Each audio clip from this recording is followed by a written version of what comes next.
Brasil, pátria amada, filhos desses solos mães, gente, pátria amada, Brasil.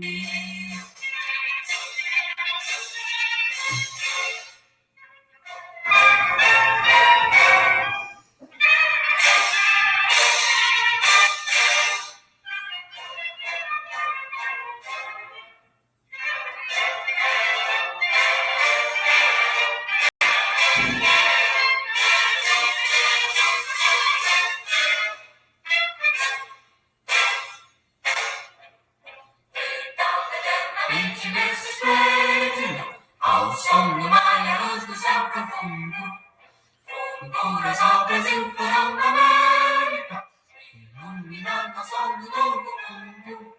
Do que a terra, as camisas, os sonhos lindos campos têm mais cores, nossos bosques, nossa vida no teu seio mais amor. Pátria amada, atravessar o sol, Brasil de amor eterno sem recibo, o labrador com estrelas estrelado, mendigo verde ouro dessa flama, paz no futuro e glória no passado. Sempre da justiça acaba forte, verás que o filho teu não faz a luta. Ele canta agora a própria morte, terra dourada, entre as vilas do Brasil, a pátria amada, os filhos desses escolas margens, pátria amada, Brasil.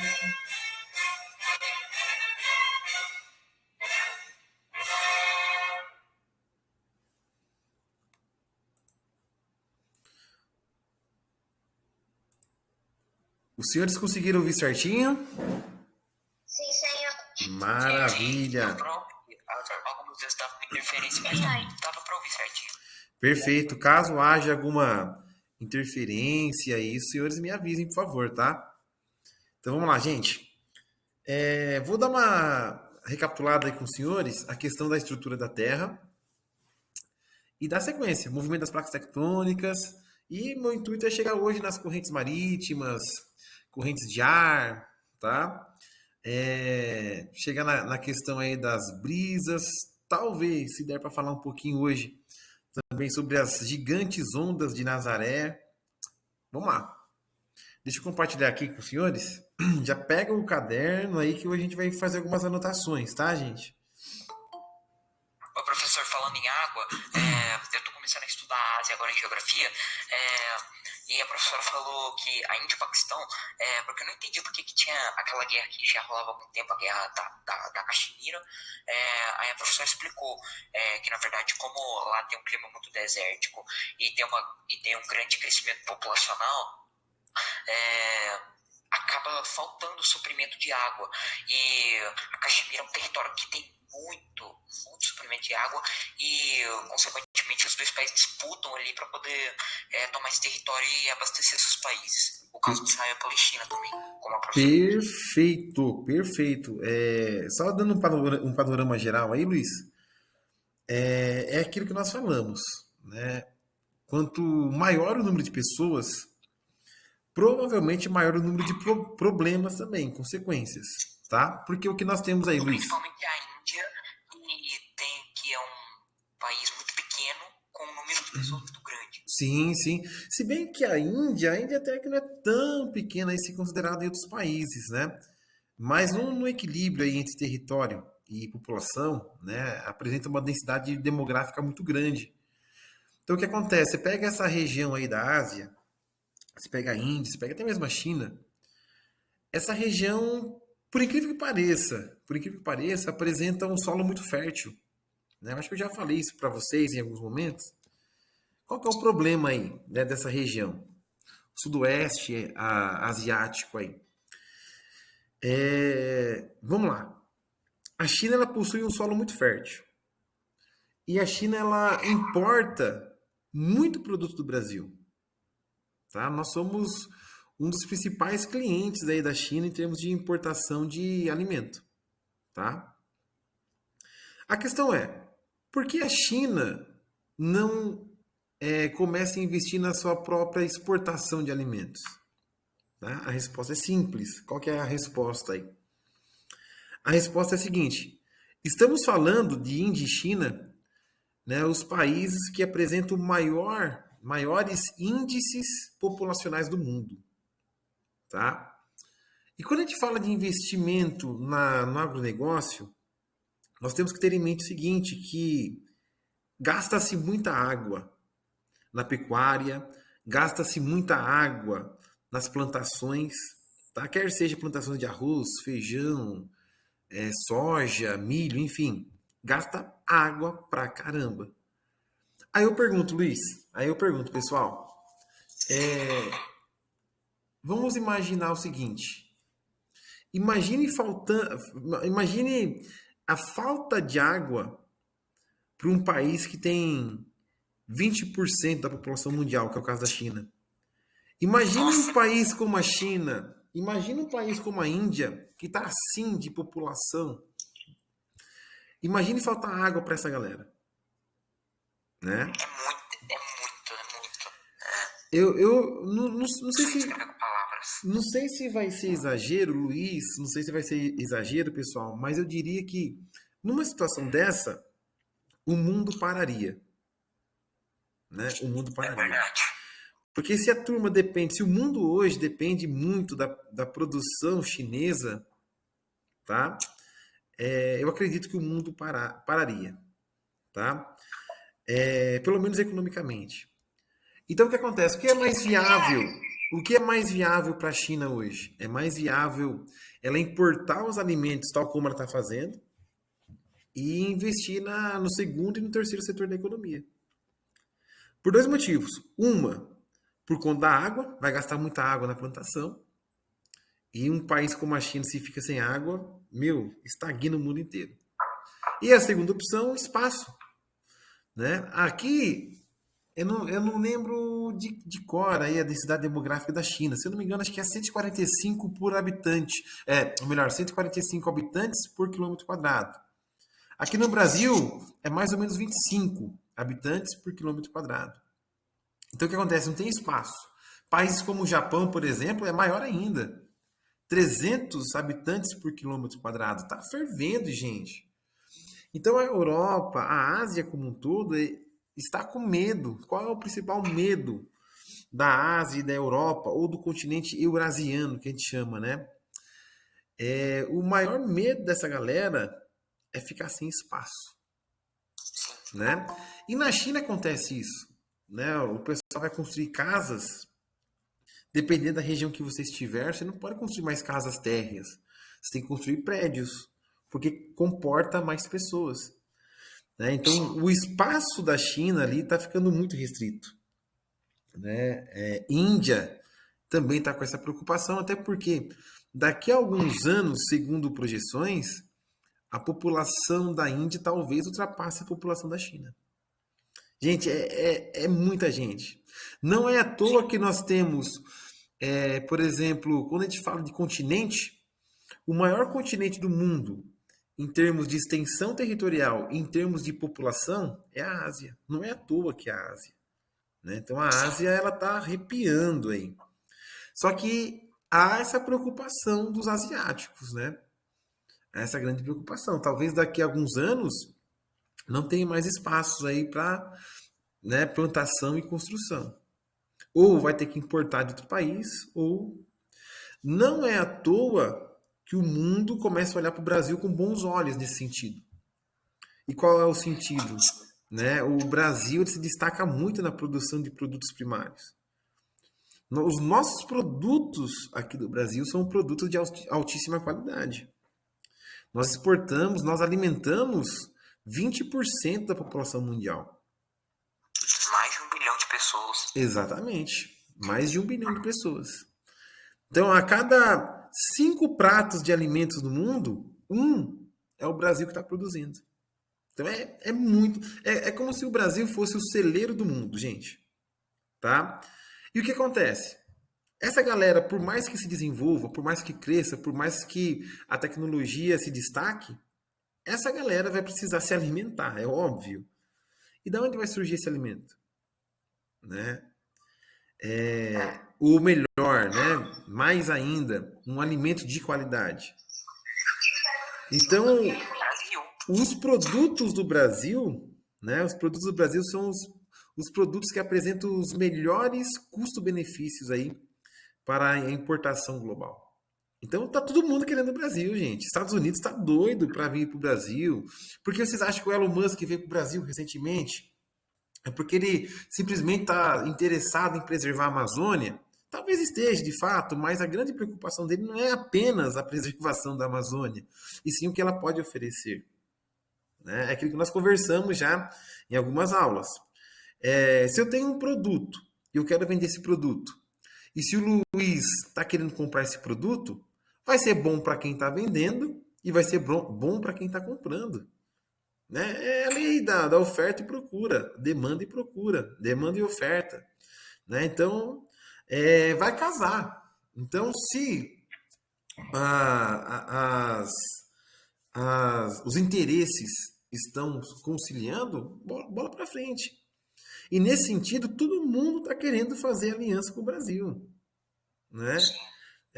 São produtos de boa qualidade, por um preço bem acessível se comparado a outros países. O que acontece? Só para vocês terem ideia. Eu acho um absurdo isso, mas enfim. Qual que é a diferença nesse sentido? Já a gente parte para a estrutura da Terra, do planeta.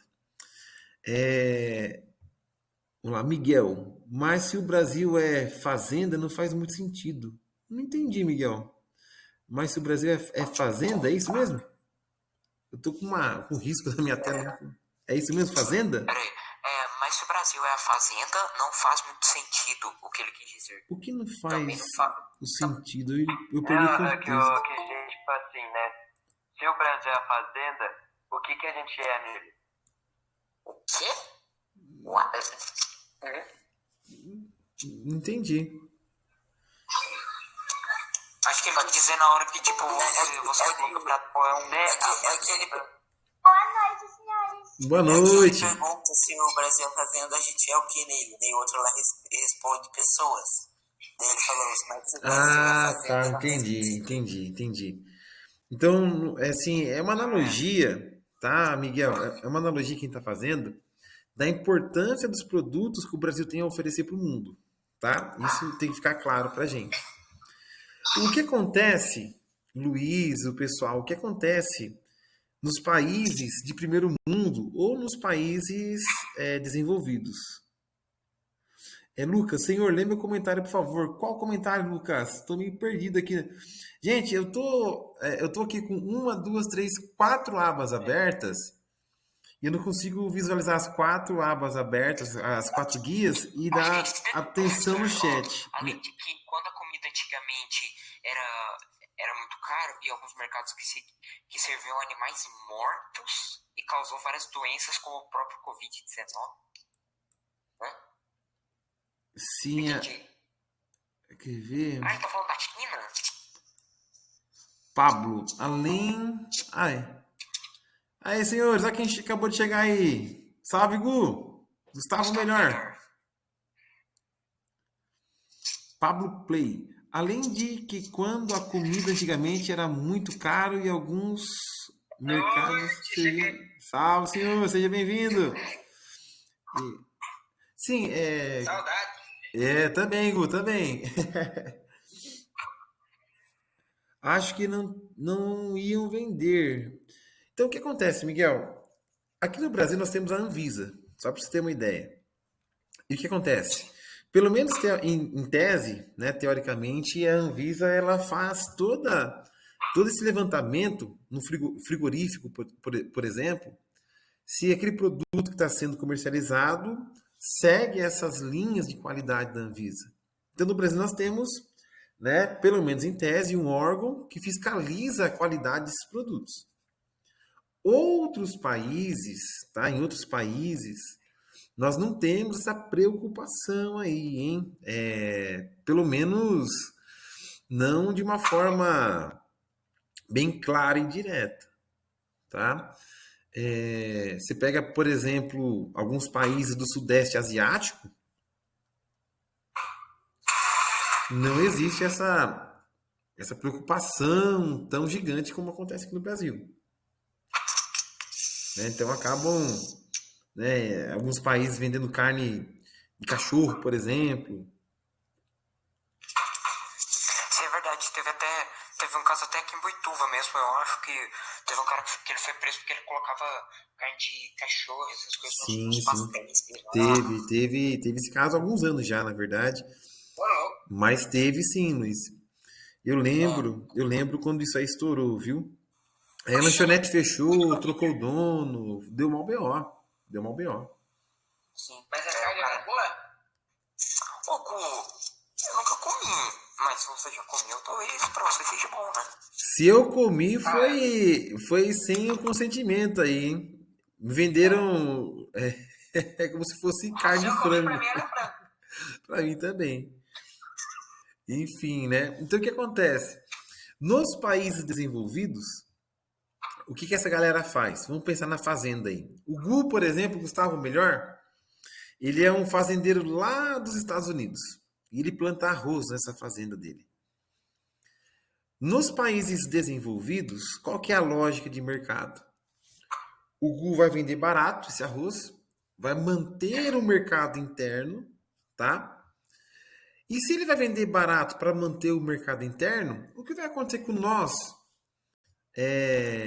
meros mortais, né, desse país? Nós vamos adquirir, porque o arroz não pode faltar na nossa mesa. Então a gente vai comprar.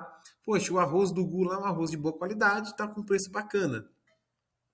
Lógica de mercado, o que vai acontecer? 5 quilos por 10. Se todo mundo está procurando esse arroz do Gustavo, se todo mundo, poxa, o arroz lá do Gustavo é o melhor, né? É o melhor arroz aí e tal. A turma vai comprar. Se tem bastante pessoas comprando, há uma possibilidade do Gu vender esse arroz por um preço mais interessante, mais barato. Porque o que acontece? Ele vai estar nadando no lucro, tá? Aí todo mundo fica feliz nessa. O produtor, o consumidor, né? A população em geral, tá? Agora, nos países subdesenvolvidos e emergentes, que é o caso do nosso país, acontece o inverso.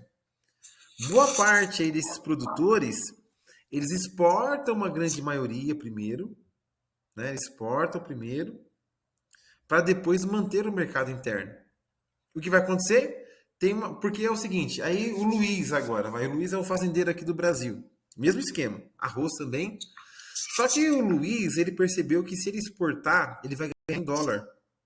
Ele ganhando em dólar, sai mais no lucro do que ganhando em real. Percebe? É porque o dólar hoje tá 6,40 alguma coisa. 6,40 já, Luiz? Nossa, meu Deus do céu, hein? Eu olhei aqui. Ah, PM, Ricardo, o que é mercado interno e externo? Vamos lá. O mercado interno, Ricardo, é você manter aí o seu país primeiro. Você é um fazendeiro de arroz, primeiro você vende para o seu país, depois você exporta. Entende? Então esse mercado externo seria os países de fora aí que estão comprando do Brasil. Deixa eu dar uma olhadinha no chat. Lucas. Basicamente na China a comida era muito cara. Antigamente muitas pessoas faziam mercados com animais que não eram tratados, limpos, né, e assados, mas era sim, exatamente, o Lucas. E o que vai acontecer também em relação à China? Historicamente, pegando aí a questão da China, nós temos, como posso dizer, nós temos aquela questão da necessidade. Então vai chegar um momento, tanto na China quanto no Japão, que eles vão estar em guerra e eles vão ter pouca coisa para comer, né? Pouco arroz. E o que eles vão comer? Não sei se vocês já ouviram, se os senhores já ouviram aquela expressão que na guerra o urubu vira frango, né? eu já ouvi muito essa expressão. É mais ou menos isso. Pensa, você está numa guerra ali, você está morrendo de fome. Cara, você come até pedra se deixar. Porque você não vai ficar com fome. Seu estômago, né? O que tiver ali que vai enganar seu estômago, você vai comer, não adianta. E foi o que aconteceu na China. Seu estômago simples. Foi o que aconteceu na China. A China ela passou por essa cultura.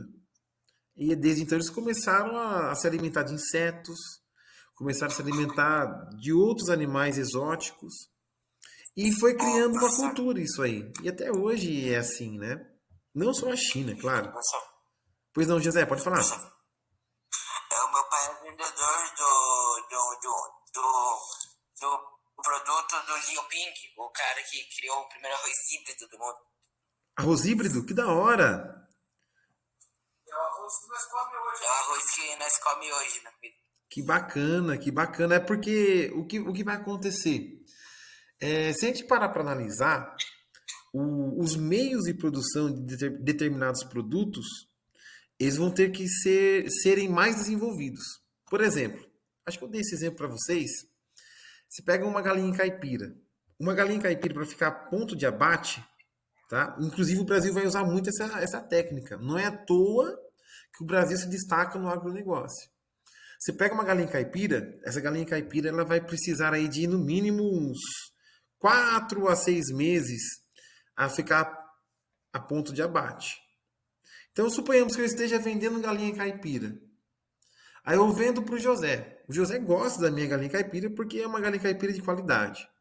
Aí ele começa a falar para todos vocês. Aí, num dado momento, todos vocês vão querer comprar as minhas galinhas caipira. Tem um pormenor. Será que vai dar tempo, né, dessa galinha caipira chegar nos seus 4 a 6 meses aí de abate para eu poder vender para os senhores? Não vai dar tempo. Não, Vocês não vão geralmente, conseguir esperar, né? no processo lá que ela fica em criação, geralmente ela fica só 45 dias. Sim, sim. Ela fica comendo muita comida com muito hormônio para poder crescer. Perfeito, perfeito. E abate. É o que acontece no Brasil hoje. Então, eu vou ter que usar uma estratégia, vou ter que dar mais hormônios aí na ração da galinha para que ela possa se desenvolver mais rápido. Os frigoríficos fazem muito disso hoje. Aí o que acontece? Aí sim eu consigo dar conta dessa demanda. Aí eu consigo vender para todos vocês. É o caso do arroz híbrido. Eu saber quais esses hormônios aí para começar a comer. Né? Bom. É o Não, né? É só osso. É o caso do arroz híbrido que o José comentou.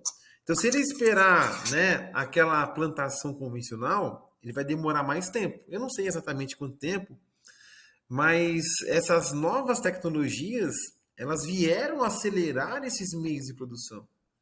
Tá? Então, eu preciso produzir bastante, porque a demanda é muito grande. Pensa, gente, 20% da população mundial é muito alimento.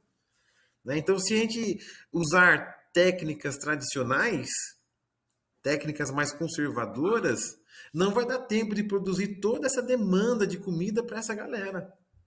Né? Ô, José, você sabe quanto tempo, a diferença de tempo desse arroz híbrido para o tradicional, o tempo para plantação, colheitas, tem alguma ideia? Eu, sinceramente, não tenho ideia. Se o José tiver essa informação, compartilhe com a gente aí, por favor.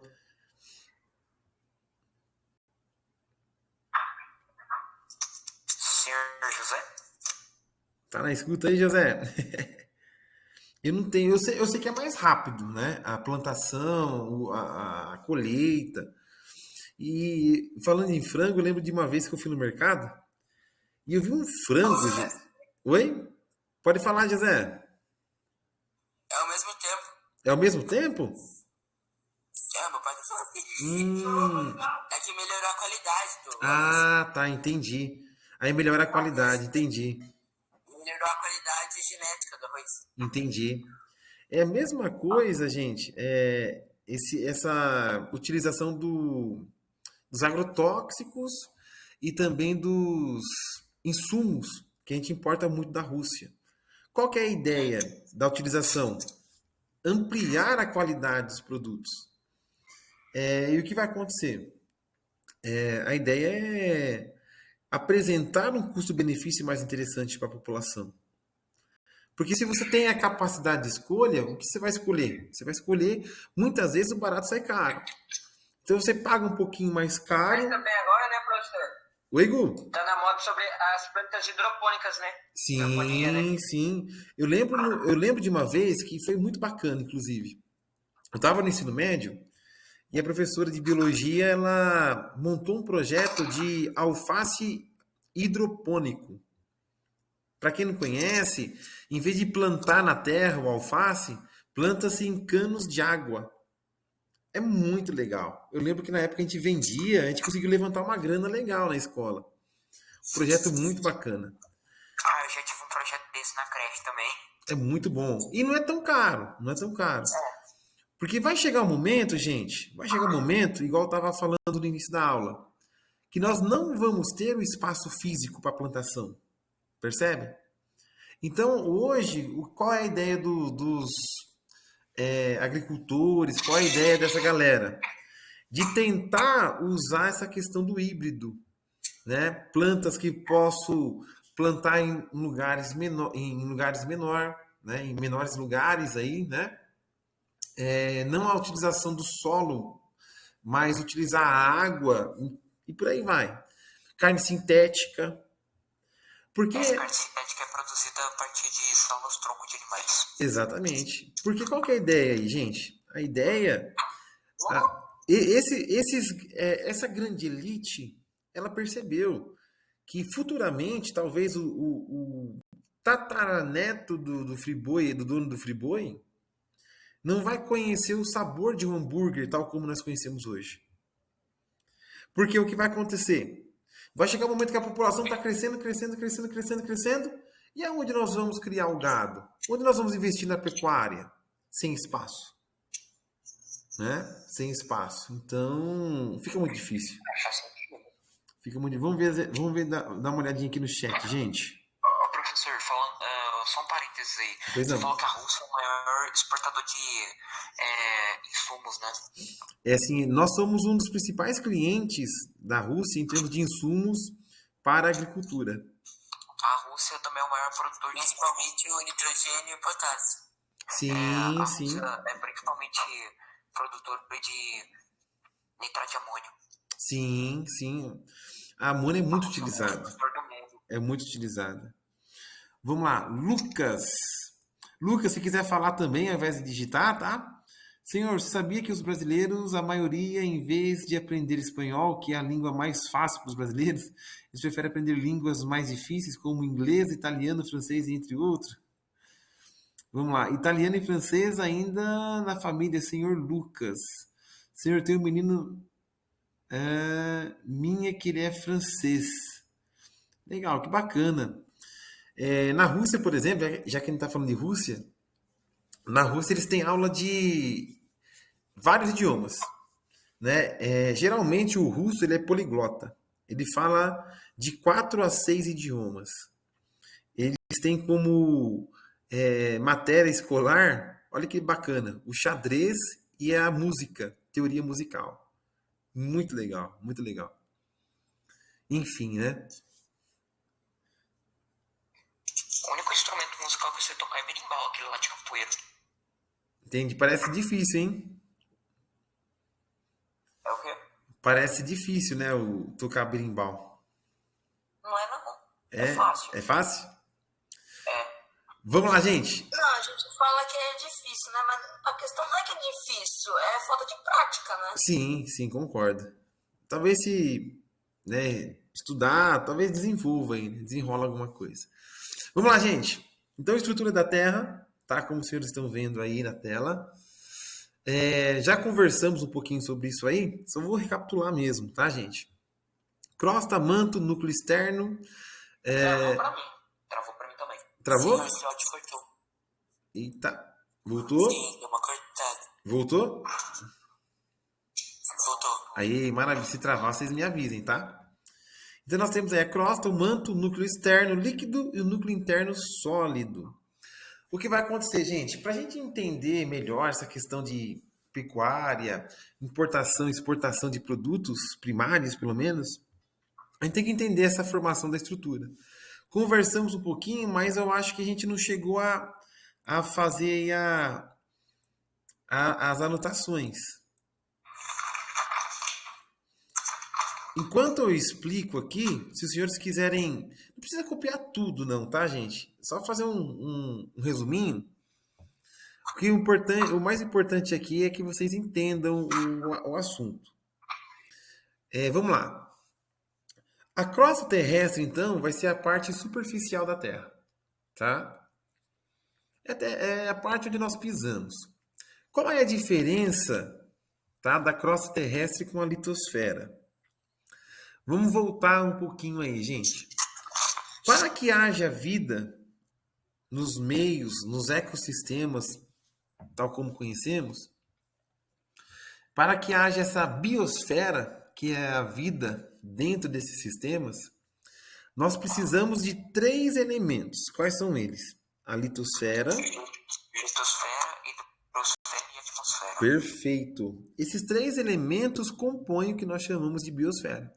Se faltar qualquer um deles, gente, não tem como ter vida na Terra, tá?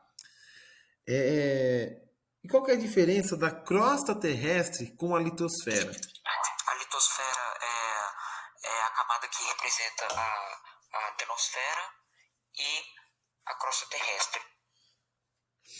Isso, simplificando a fala do Luiz, nós podemos dizer que a litosfera seria o todo no que diz respeito à Terra. Então, a crosta terrestre é apenas a parte superficial. A litosfera seria a parte superficial e a parte interna que nós não conseguimos enxergar. Por exemplo, imagine uma mesa, tá? Eu estou aqui na minha mesa, eu estou com alguns livros, o celular, o notebook. Seria correto afirmar que a mesa consiste em apenas tudo aquilo que está na superfície? Não. Eu tenho que entender que a mesa também ela é composta pela estrutura dela, né? Pelas pernas, por toda essa estrutura e não apenas pela parte superficial. Nesse exemplo, a superfície da mesa seria a crosta terrestre. A estrutura da mesa como um todo seria a litosfera. Entenderam? Então, crosta terrestre é a parte superficial. Litosfera seria o todo, tá? Essa é a grande diferença aí. Enquanto eu estou explicando, podem fazer um resuminho aí, tá, gente? Tá na tela aí de vocês. Não precisa copiar tudo, não tem essa necessidade.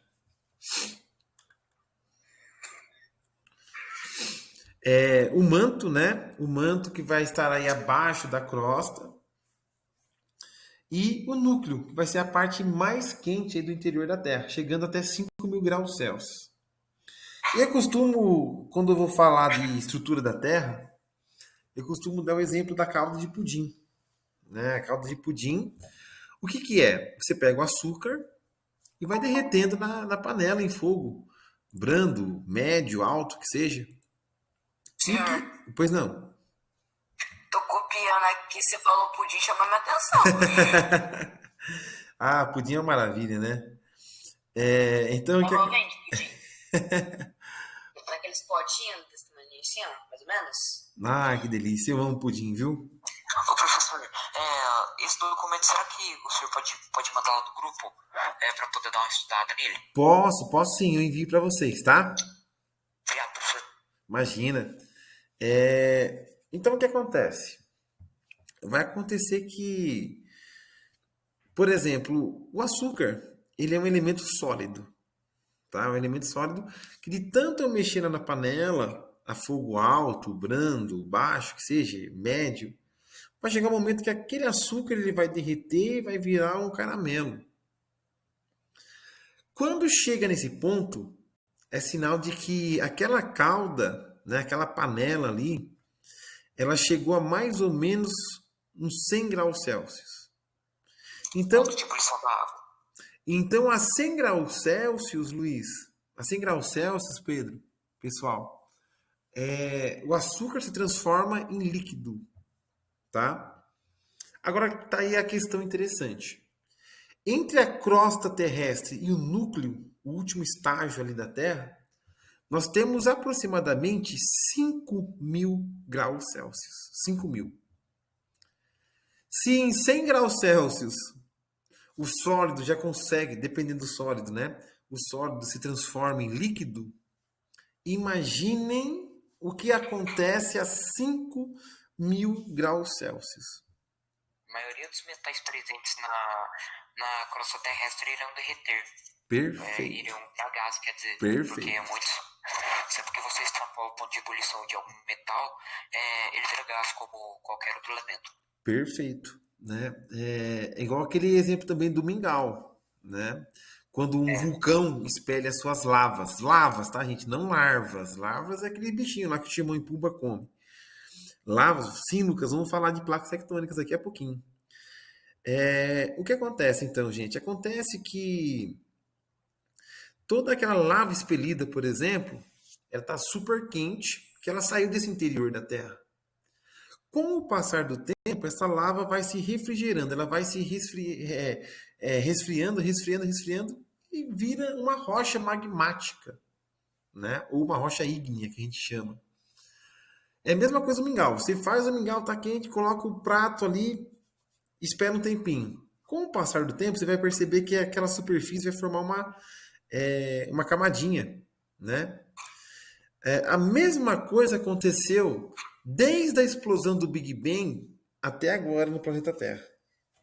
Então, geograficamente falando, o que nós temos? Nós temos a explosão do Big Bang, que foi uma explosão que vai ocasionar aí uma bola de fogo, que é o nosso planeta Terra, e que aos poucos essa bola de fogo foi se resfriando, tá? Foi se resfriando. Até hoje, segundo alguns geógrafos, há esse resfriamento da Terra, tá? Inclusive, alguns geógrafos temem de o interior da Terra se resfriar com o passar do tempo. Porque o que acontece? O que mantém a temperatura, né, um dos elementos que mantém a temperatura equilibrada na Terra é justamente o núcleo. Se o núcleo apagar, não tem como haver a questão da biosfera. Lembra? Biosfera, igual o Luiz comentou. Atmosfera, litosfera e hidrosfera. Litosfera está relacionada à Terra. Hidrosfera, a água. E atmosfera, o ar. Se faltar um desses elementos, gente, já era. Não tem como ter vida na Terra. Não tem como. Tá? Professor, Pois não. o Lucas, ele perguntou se a gente vai estudar sobre as placas tectônicas. Vamos, daqui a pouquinho, tá? Inclusive, acho que é a próxima página aí. Então, o que vai acontecer aqui, gente? Acontece que o interior da Terra, né? Existem rochas e existem metais no interior da Terra.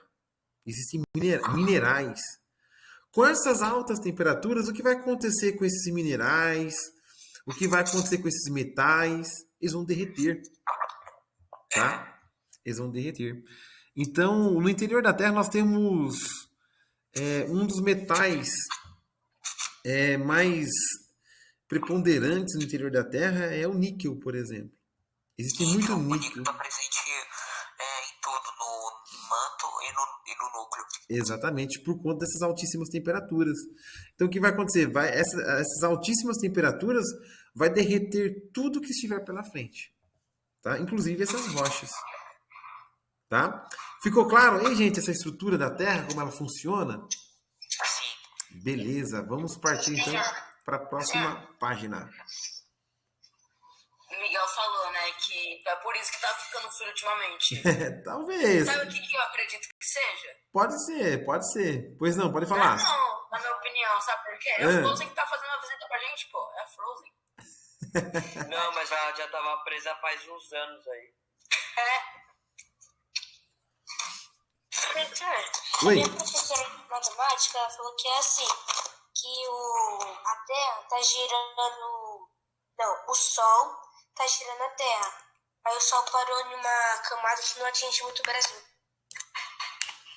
O que acontece, né? É interessante. Chamada e terra e 10 minutos. Nossa, 10 minutos já? Meu Deus do céu. Passa rápido demais com os senhores. Eu vou acabar rápido. Passa muito rápido. Ó, o Pedro já compartilhou o link da segunda aula aí. Obrigado, Pedro. Gente, vocês são muito demais. Vocês são demais. Vocês são demais. Já compartilharam aí o link. De nada. Gente, então nós temos essa questão da placa tectônica. Nós vamos chamar também aí de correntes de convenção. O que seriam essas correntes de convenção, tá? A princípio, nós temos o que nós já comentamos uma vez, aquele assunto da deriva continental. O que é a deriva continental? Foi aquele momento onde todos os continentes do mundo eram um único continente, né? A Pangeia, tá? Falando desse negócio de continente aí, professor, na verdade existia um outro continente chamado Zelândia, mas o que sobrou dele foi só a Nova Zelândia, o país. E a Zelândia foi um continente que ele não existe mais. Por quê? Porque ele Submerso. fundou há Exato. 65 ou 80 milhões de anos atrás. Sim, tem muitas porções de terras que foram engolidas por essas águas. Então nós temos aí a Pangeia.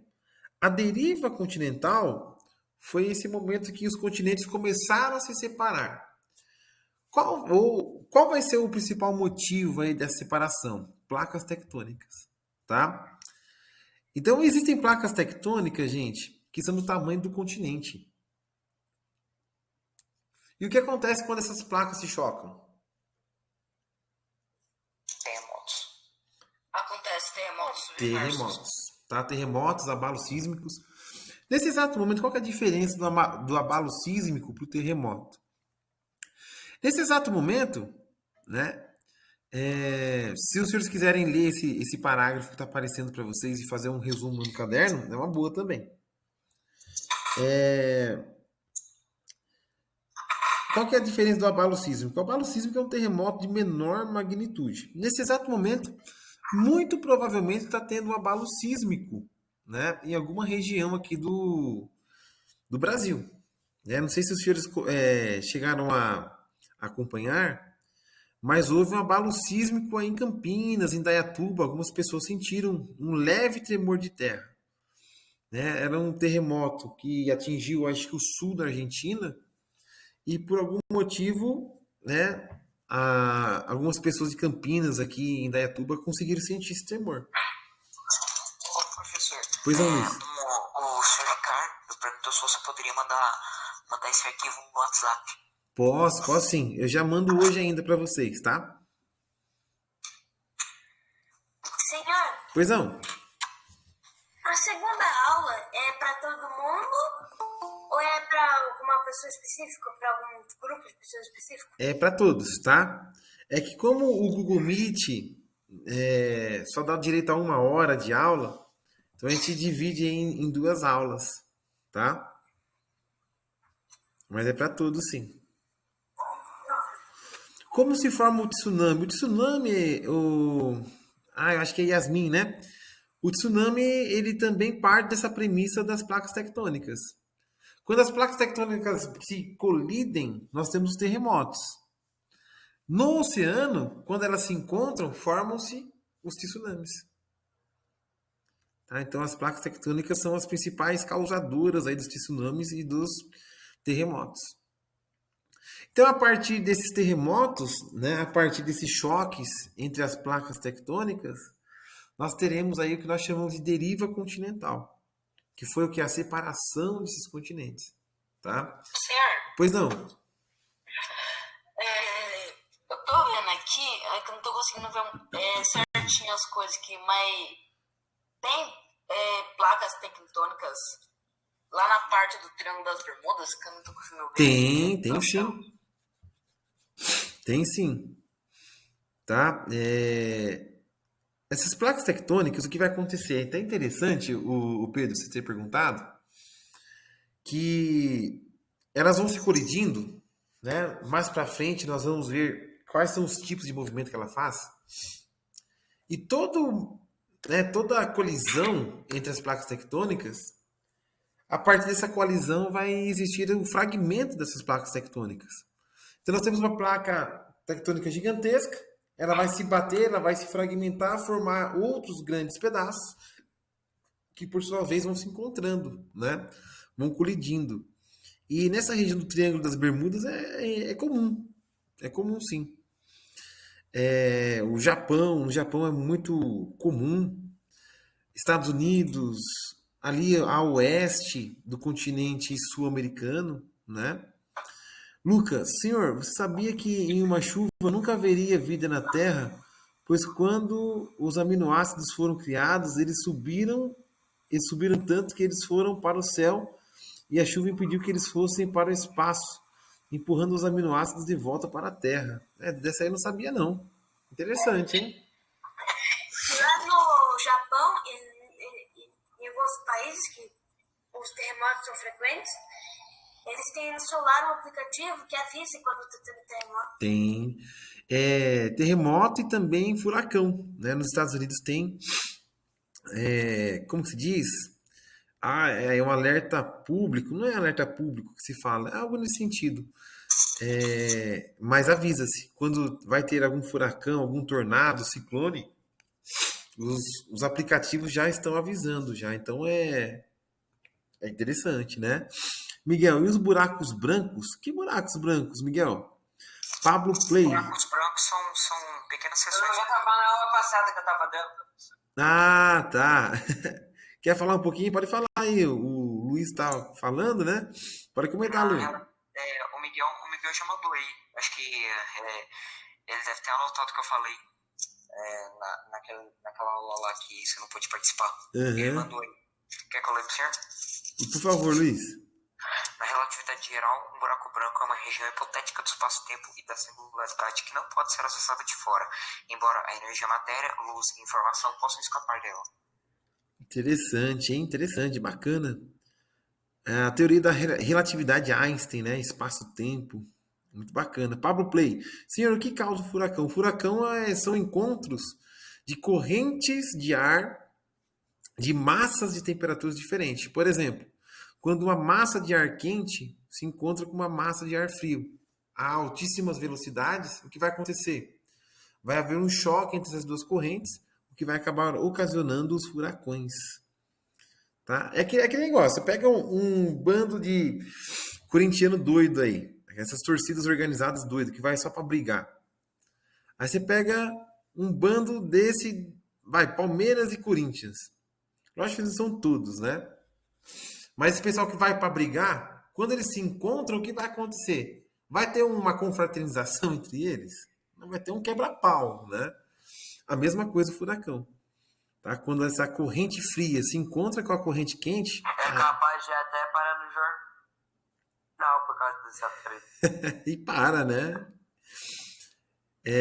Então, esse encontro de correntes diferentes de ar aí resulta-se nos furacões. Tá bom? Gente, eu vou aguardar uns minutinhos e já vai encerrar a aula. Cliquem aí no segundo link, tá? Para dar sequência assim que encerrar a aula. Professor, eu olhar aqui o meu resumo sobre as placas tectônicas.